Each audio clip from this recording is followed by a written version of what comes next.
Ahoy there! Welcome back to another Wildgate video. Today we're going to be tackling a hot button issue in this community, the AimE. Widely regarded as the best gun in the game, people often fall into two categories. They either love it or they hate it. First, let's look at some stats really quickly so that we're on the same page. The AimE has a 3-round burst. Every time you pull the trigger, it does on average 45 damage, and every trigger pull is about 0.4 seconds if you're just hammering on it. Prospectors, or players within this game, have between 80 and 120 health. That means that the time to kill, or TTK, is between 0.8 and 1.2 seconds using this gun. You can typically kill 3 players before requiring a reload, and an average crew has 4 players in it. These statistics are actually incredibly important to understand. The entire balance of the game revolves around the time to kill, and this impacts everything from how fast you should respawn, to how long it takes to interact with an object, and how long repairs should take. What makes the AimE so important in this regard is that the damage that it produces is reliable damage. And what do I mean by that? The DPS output from this gun, from the developer's perspective, is predictable. This is a positive and a negative, so let's break it down. The positives that this provides: number 1, balance is easier to understand and figure out for developers. Number 2, players with disabilities have an easier time playing the game. Number 3, old guys like me that have bad aim have a reliable weapon alternative or a baseline that they can work with. In short, nobody feels useless. The negatives that this provides: number 1, it rewards sloppy gameplay and raises the skill floor and lowers the skill ceiling. Number 2, it does not feel good to die to it. You can feel like you've been cheated. And number 3, it can feel so good at times to use it that it discourages players from trying out other guns or different loadouts. So what can the developers do to curb these issues?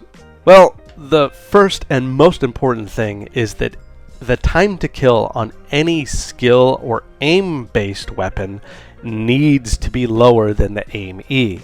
And honestly, they've nailed this. This is actually the case, and most people don't realize it.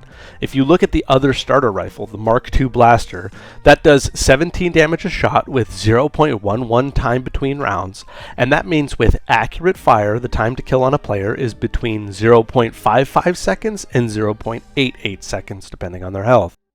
With such a narrow margin, you might not think that this matters that much, or make the argument that it's easy for there to be quite a bit of overlap due to ping, or the haze of combat that kind of gets lost in the sauce, but this does add up to a 26% faster TTK with perfect fire, and that's just on the basic starter rifle.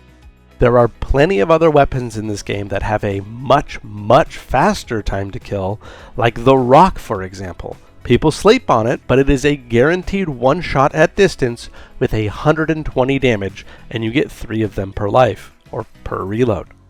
The time to kill for the Rock is under 0.3 seconds.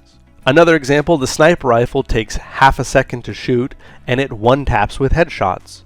Ion can one-shot in melee, and then anybody else can one-shot in melee if they hit you in the back. Hell, the minigun ramped up takes 0.48 seconds to kill a 120 health prospector.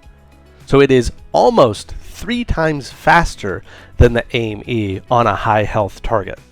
So where am I going with all these statistics? In short, if they change the time to kill on the AimE, then everything else in the game needs to change too. Think of the AimE as the baseline that everything is attached to, and if you look at the numbers, they all indicate that this is what the developers intended. So before you jump on the bandwagon of nerf the auto aim, nerf it all, consider the impact that this has on the entire game. The meta is still very much developing. Players are still learning the basics of playing the game itself. It wasn't until the very last day of the beta that I fought another high-level player, and he used the Thunder Dash gadget to dodge the AimE without taking any damage. I'd wager that most people had no idea that this is even possible. Hell, it caught me by surprise. Personally, I find the pacing in this game to be fantastic. Respawns feel fluid, boarding feels like a frantic rush to get something accomplished because of that, and you always feel like you have something to do or be productive with. They've nailed these aspects of the game, and that helps make the game so enjoyable. So if we start changing the fundamentals, that jeopardizes everything else that's been designed. So what would I change if I was a developer? Well, it's really simple. The AimE needs a complete inability to hit targets beyond a certain distance. Let's say the rockets explode when they get to a certain range. I would say that the total distance that this weapon should be able to lock onto a target should be about 70% of the total length of a ship. That's kind of the sweet spot in my mind. You should not be able to breach a side door and easily snipe the crew that is on the complete other side of the ship. You should have to commit to the ship. You should have to take a couple steps inside. You should have to close a little bit of distance if you want to use a weapon like this. This small change would encourage the usage of more weapons, more loadouts, different loadouts, and experimentation among the player base, which I think the developers would look for. All of a sudden, the sniper rifle becomes a lot better for repelling boarders out in open space because it can one-shot at distance and it has no damage fall off. These changes, I think, would benefit the game holistically, and I think it goes in line with what the developers were shooting for. Anyways, let me wrap up this video. Thank you so much for watching. If you do like this content, we've got more Wildgate stuff coming up.